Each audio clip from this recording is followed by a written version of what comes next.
नमस्कार, आदाब, सत श्री अकाल, जय भीम, जोहार। मेरा नाम है नवीन कुमार।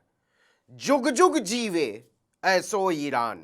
उसने युद्ध विराम के ऐलान के बाद लेबनान में इजराइल की दुष्टता पर होर्मुज स्ट्रेट फिर से बंद करने की घोषणा कर दी और युद्ध विराम से बाहर आने की चेतावनी दे डाली। देखिए, राष्ट्र केवल चौहद्दियों से नहीं बनते, झंडे से नहीं बनते, वो नागरिकों से बनते हैं और सामूहिक नैतिकताओं से बनते हैं। और इस जंग में ईरान ने नैतिकता की जितनी बड़ी लकीर खींच दी है, उसकी ताकत किसी भी मिसाइल, किसी भी फाइटर जेट, ड्रोन या पनडुब्बी से बहुत बहुत ज्यादा है। देख लीजिए ये हेडलाइन, इजराइल का लेबनान पर हमला, होर्मुज जलमार्ग फिर हुआ बंद। ट्रंप और नेतन्याहू ने कहा समझौते में लेबनान नहीं।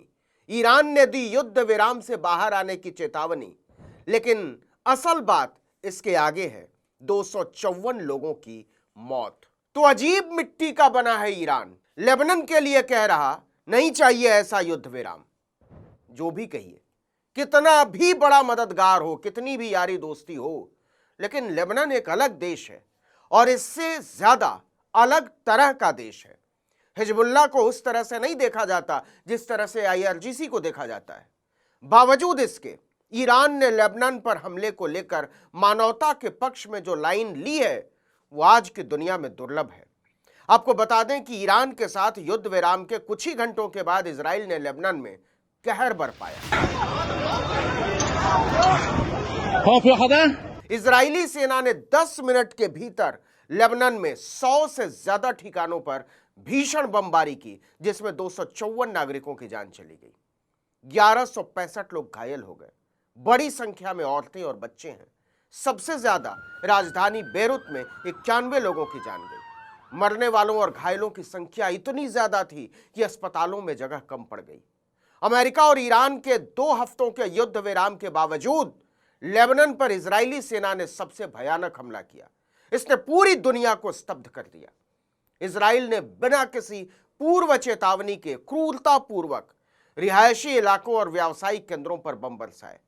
इजरायली प्रधानमंत्री बेंजामिन नेतन्याहू और डोनाल्ड ट्रंप ने दावा किया कि युद्ध विराम में लेबनान में हिजबुल्लाह के खिलाफ हमले रोकने की बात नहीं है। वहीं ईरान ने साफ कहा कि युद्ध विराम का सीधा मतलब है यह सभी मोर्चों पर लागू होगा। उसने कहा लेबनान के लोगों ने हमारे लिए जान दी है, हम उन्हें अकेला नहीं छोड़ सकते। ईरानी रिवॉल्यूशनरी गार्ड के aerospace commander general Majid Mousavi ने सीधा कहा लेबनान पर हमला ईरान पर हमला है, इसमें एक रत्ती का भी हेरफेर युद्ध विराम को तोड़ देगा। यह कमाल का स्टैंड है और जैसा कि हमने शुरू में कहा, यह आज की दुनिया में दुर्लभ है। आज की तारीख में कौन सा देश, चाहे उसके नेता कितने भी बड़े विश्वगुरु बनते फिरते हों, अपने मित्र राष्ट्र के लिए अमेरिका जैसे सुपर पावर की आंख में आंख डालकर बोल सकते हैं कि हम इसे आपके रहमो करम पर नहीं छोड़ सकते। मित्र के लिए तो तमाम राष्ट्रों के दौरे करते रहते हैं कुछ कथित विश्वगुरु, लेकिन मित्र राष्ट्र का मतलब उन्हें नहीं पता। फ्रांस पहले ही बोल चुका था कि ईरान और अमेरिका के समझौते में लेबनान को शामिल करना चाहिए, वही हुआ। ईरान ने कहा कि यह मौतें नहीं है, इजराइल ने 254 लोगों की हत्या की है।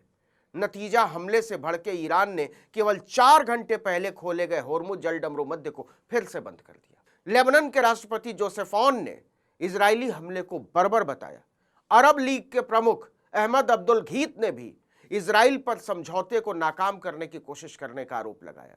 ऐसे में होर्मुज के फिर से बंद होने से अमेरिका ईरान संघर्ष विराम पर ही सवाल उठने लगे हैं। अब एक बार फिर से दुनिया की धड़कन रुकी हुई है कि पता नहीं क्या होगा, क्योंकि ईरान ने लेबनान पर इजराइल के हमले के बाद होर्मुज जलडमरू मध्य से तेल टैंकरों के यातायात को पूरी तरह रोक दिया। यह दावा ईरान की सरकार समर्थित न्यूज एजेंसी फार्स न्यूज ने किया है। फार्स ने बताया कि युद्ध विराम लागू होने के बाद से केवल 2 तेल टैंकरों को होर्मुज जलडमरू मध्य पार करने की इजाजत दी गई है और इन दोनों जहाजों का संबंध सीधे ईरान से है। फारस की खाड़ी में फंसे टैंकर अब भी खाड़ी को पार करने को लेकर आशंकित हैं। फिर से होर्मुज बंद करने के ईरान के नए ऐलान ने उनके तनाव को और बढ़ा दिया है। इसने बाजार को फिर से अनिश्चितता की ओर धकेल दिया है। भारत में भी निफ्टी और सेंसेक्स दोनों गिर गए। कोई नहीं जानता कि आगे क्या होने जा रहा है, क्योंकि यह स्पष्ट नहीं है कि होर्मुज जल डमरूमध्य को बंद किए जाने के ईरान के ऐलान से अमेरिका के साथ संघर्ष विराम समझौता रद्द हो जाएगा या फिर बना रहेगा। दरअसल अमेरिकी राष्ट्रपति डोनाल्ड ट्रंप ने ईरान के साथ संघर्ष विराम के लिए होर्मुज जल डमरूमध्य को खोलने की शर्त रखी, लेकिन फिलहाल समझौते की शर्तों के बारे में स्पष्ट जानकारी सामने नहीं आई है। यह भी पता नहीं है कि क्या इससे स्थायी शांति स्थापित हो सकती है या नहीं, क्योंकि दोनों पक्षों ने शर्तों को लेकर बिल्कुल अलग अलग दृष्टिकोण पेश किए हैं। ईरान अपने स्टैंड पर कायम है। विदेश मंत्री अब्बास अरागची ने कहा कि ईरान और अमेरिका के बीच संघर्ष विराम की शर्तें स्पष्ट साफ हैं। अमेरिका को इनमें से एक चुनना होगा, या तो संघर्ष विराम या फिर इजराइल के जरिए युद्ध जारी रखना। अमेरिका युद्ध विराम का नाटक करे और इजराइल पीछे से हमला बोलता रहे, ये दोनों एक साथ नहीं चल सकता। पूरी दुनिया लेबनान में हो रहे जनसंहार को देख रही है। अब गेंद अमेरिका के पाले में है। दुनिया इंतजार में बैठी है कि वो अपनी प्रतिबद्धताओं पर अमल करता है या नहीं करता है। इसने अमेरिका और इजराइल दोनों की स्थिति और कमजोर कर दी है। ईरान ने यह भी कहा कि इस समझौते से उसे होर्मुज जल डमरूमध्य से गुजरने वाले जहाजों पर शुल्क लगाने की नई व्यवस्था को औपचारिक रूप देने की अनुमति मिल जाएगी, लेकिन इस समझौते की शर्तें साफ नहीं है। यह भी नहीं पता कि दूसरे देश उन शर्तों के बारे में क्या सोचते हैं, सहमत हैं भी या नहीं है। फीस लेने के बारे में ईरान कहता है कि अमेरिका समझौते से भाग रहा है, क्योंकि इस समझौते में मध्यस्थ की भूमिका निभाने वाले पाकिस्तान और दूसरे देशों ने साफ कहा है कि संघर्ष विराम के तहत इजराइल को लेबनान पर भी हमले रोकने होंगे, लेकिन इजराइल लगातार इससे इनकार कर रहा है। खुद इजराइल के प्रधानमंत्री बेंजामिन नेतन्याहू ने ईरान के साथ अमेरिका के युद्ध विराम का समर्थन तो किया, लेकिन साथ ही यह भी कह दिया कि यह समझौता हिजबुल्लाह पर लागू नहीं होता है।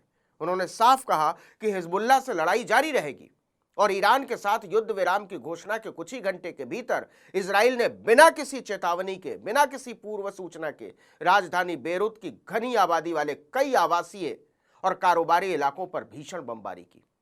अब पूरी दुनिया की नजरें अमेरिका और ईरान की तरफ टिकी हुई हैं। हालांकि अमेरिका के राष्ट्रपति डोनाल्ड ट्रंप ने कहा है कि ये छोटे मोटे मामले हैं जिन्हें हम सुलझा लेंगे।